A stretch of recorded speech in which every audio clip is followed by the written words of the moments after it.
Hello, everyone. It is Travis Gafford here at the LCS, joined by Prolly after a 0-4 start to the split for 100T. Of course, this coverage brought to you by Alienware. If they were using Alienware, maybe they wouldn't be in this situation. Either way, Prolly. Yes. Okay, so one, our interviews are always very light and fun. I know that we're going to make jokes and people will think like, oh, Yeah. Prolly doesn't care, but I'm sure things are probably not feeling great for you right now. Oh no, I feel wonderful. Yeah, okay. 0-4 is what I predicted and what I've been working months for to get. Yeah. All right. Is the problem the same as before? Because I think a lot of people are going to be looking at this as like, okay, they made the roster change. Last split, there just seemed to be like a lack of cohesion with the team. Do you think that's what we're seeing in these past 4 games? I think last split was more than just lack of team cohesion. And I think this split we've fixed almost all the other issues, and we have not fixed the team cohesion issue. What do you think attributes to that? Is it just like the players don't know how to play together? Is it a lack of communication in game? Like where is that really popping up? Yeah, I'd say it's kind of a mix between communication and trust. And it kind of leads to a lot of these times where you're seeing something like not happening. Because usually for the game to progress, it's usually not one guy doing it. It's usually like all 4 pieces have to move in synchronicity. 5? 5, yeah. When I think of the game, I'm like, all right, it's top laner just sitting there, and then the other 4 move around. Yeah, and okay, top okay. laner's like, hey guys, I have TP, go Like- do something. The coach of 100T doesn't understand there are 5 people in a game. He thinks there's 4. I think we found our problem. Maybe that's why it's not working out. I stopped the counting. Thumbs aren't really fingers, so this is as much as I got. Gotcha. But yeah, so when we're getting in the right spot, and then the go button exists, but go button doesn't work when you don't trust each other. Yeah. Yeah. So you think the biggest issue is just an issue, or it's just an issue of team trust? Yeah, I still think there's a lot of like hidden cogs that aren't just working when we talk about things, and I think communication. I'm always going to talk about that. That's kind of my thing. So one of my concerns for 100T right now is with the 0-4 start, I feel like there's a really good chance that the team might just start spinning its wheels, you know what I mean? Where it just can't, like, at a certain point in time you start to lose, and then the momentum, and ugh. So are you trying to fight against that, or how are you dealing with that? I think it's not too big of an issue for us, at least where you get kind of in a rut, don't know what to do, because for us, it's pretty apparent for me and all the players. I don't think anyone's in like denial of what's going wrong. And I think that's usually where teams get into issues. So we're not sitting here denying like, oh yeah, our drafts are perfect and our champ pools are perfect and I'm a really good shot caller and I'm a really good laner. So I think everyone's being a lot more honest about their skill level and about like our problems. So that kind of gives us a nice like roadmap to fixing them. Can you bring me back to the break between splits and talk to me a little bit about why the roster decisions were made? Yeah, so first one was why didn't I fire myself?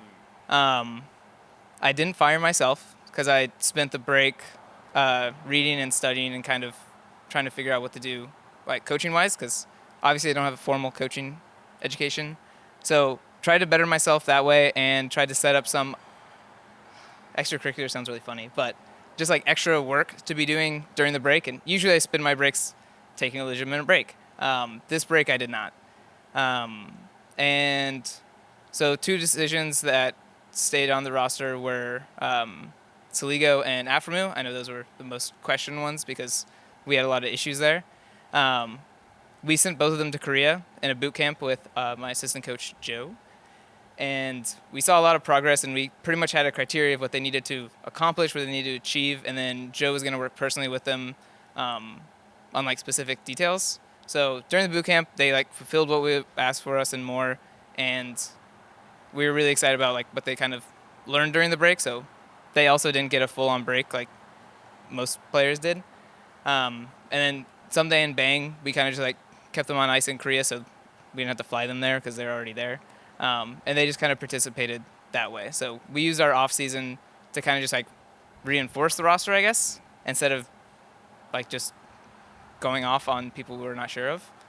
Then Maurice was picked up because, I think a big part of our issues in spring were we did not have enough shot calling, and we needed that to come from the jungle because yeah, with a rookie mid laner, and then like Someday and Bang not being like super communicative in English yet, they couldn't be our primary shot callers along with Zach, or Aframu. So Aframu and Maurice became our shot callers, and that was kind of the thought process behind the decisions.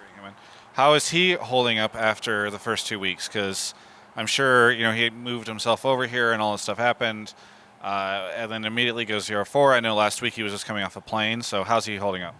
Oh, he's really frustrated and angry, and I'm really happy that I have that kind of thing around. A big thing is it's really hard for me to, I guess, work when players like don't tell me what they're thinking.